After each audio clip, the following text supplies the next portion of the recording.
2 விஷயத்துல அவங்க மேல unhappy. 75% of IndusInd bank loans வந்து வெஹிக்கிள் லோன் ஃபெசிலிட்டியா இருக்கு.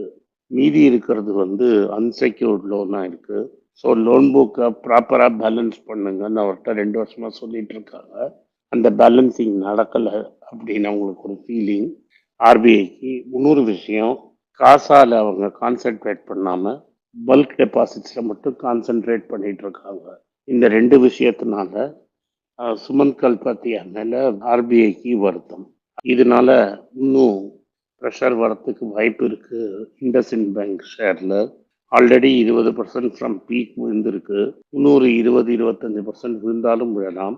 ஆனா இப்பவே நீங்க டிஃபன் காஃபி ரேஞ்சில் 1-2ன்னு மட்டும் கன்சிடர் பண்ணுங்க. அதுக்கு மேல ரிஸ்க் எடுக்காதீங்க. விதைத்தவன் தூங்கலாம், விதைகள் தூங்குவதில்லை. விதைகள் வெடிக்கும் மண்ணுக்குள்ள